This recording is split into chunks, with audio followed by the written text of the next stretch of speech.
Hi ನಮಸ್ತೆ. ಇದು ಇನ್ನೊಂದು ದೀಪದ ಡಿಸೈನ್ ರಂಗೋಲಿ ಆಗಿರುತ್ತೆ. ಹಂಗೇನೆ ಇವತ್ತು ಬ್ರೇಕ್ಫಾಸ್ಟ್ಗೆ ಅಂದ್ಬಿಟ್ಟು ಒಂದು ಲೋಟ ಅಕ್ಕಿ ತೊಗೊಂಡಿದ್ದೀನಿ, ಮತ್ತು ಮೈಸೂರು ಬೇಳೆ, ಯೆಲ್ಲೋ ಕಲರ್ ತೊಗರಿಬೇಳೆ ಮತ್ತು ಹೆಸರು ಬೇಳೆ ಇದು ಮೂರನ್ನು ತೊಗೊಂಡು ಒಂದು 3 ವಿಷಲ್ ಅಂದರೆ ಬೇಳೆ ಮತ್ತು ಅಕ್ಕಿ ಫುಲ್ ಸಾಫ್ಟ್ ಆಗಬೇಕು ಅಷ್ಟು ಬೇಯಿಸ್ಕೋಬೇಕು. ಯಾರಿಗೆ ಎಚ್ಚರ ಆಗುತ್ತೋ ಬಿಡುತ್ತೋ, ನನ್ನ ಚಿಕ್ಕ ಮಗ್ಳಿಗೆ ಮಾತ್ರ 5:30 6 ಅಷ್ಟರಲ್ಲಿ ಎಚ್ಚರ ಆಗುತ್ತೆ ನನಗೆ ಹೆಲ್ಪ್ ಮಾಡಬೇಕು ಅಂತ ಕೆಲಸಕ್ಕೆ.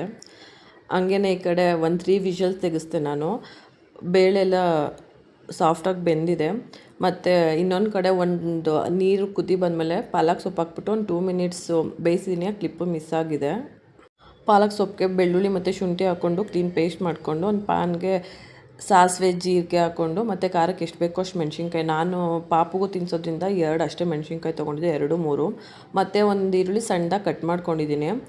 ಈರುಳ್ಳಿ ಸ್ವಲ್ಪ ಟ್ರಾನ್ಸ್ಪರೆಂಟ್ ಆದಮೇಲೆ ಆವಾಗಲೇ ಗ್ರೈಂಡ್ ಮಾಡ್ಕೊಂಡಿದ್ವಲ್ಲ ಆ ಪಾಲಾಕು ಅದನ್ನು ಹಾಕಿ ಸ್ವಲ್ಪ ಫ್ರೈ ಮಾಡಿಕೊಂಡು ಮತ್ತು ಅಕ್ಕಿ ಬೇಳೆ ಕೂಗಿಸ್ಕೊಂಡಿದ್ವಲ್ಲ ಅದನ್ನು ಹಾಕಿ ಕಿಚಡಿ ಎಲ್ಲೋ ಸ್ವಲ್ಪ ತೆಳುಗೆ ಇರಬೇಕು ನೋಡಿ. ನಿಮಗೆ ಕನ್ಸಿಸ್ಟೆನ್ಸಿಗೆ ಎಷ್ಟು ಬೇಕೋ ಅಷ್ಟು ನೀರು ಹಾಕ್ಕೊಂಡು ಮತ್ತು ರುಚಿಗೆ ತಕ್ಕಷ್ಟು ಉಪ್ಪು ಹಾಕ್ಕೊಂಡು ನೀಟಾಗಿ ಮಿಕ್ಸ್ ಮಾಡಿಕೊಂಡು ಒಂದು ಕುದಿ ಬರ್ಸಿದ್ರೆ ಪಾಲಕ್ ಕಿಚಡಿ ರೆಡಿ ಆಗುತ್ತೆ. ಹಂಗೆ ನನ್ನ ಮಗಳು ಬಾಕ್ಸ್ಗೆ ಅಂದ್ಬಿಟ್ಟು ಕ್ಯಾರೆಟು, ಬನಾನಾ ಮತ್ತು ಬಾದಾಮಿ ಮತ್ತು ಪಾಲಕ್ ಕಿಚಡಿ ಹಾಕಿ ಲಂಚ್ ಬಾಕ್ಸ್ ರೆಡಿ ಮಾಡಿದೆ. ಹಾಗೇ ದೀಪದ ರಂಗೋಲಿ ಡಿಸೈನ್ಸು ಮತ್ತು easy and quick lunch box recipes ಬೇಕಂದರೆ ನನ್ನ ಚಾನಲ್ ಸಬ್ಸ್ಕ್ರೈಬ್ ಮಾಡಿಕೊಂಡು ಫಾಲೋ ಮಾಡಿ. Thank you.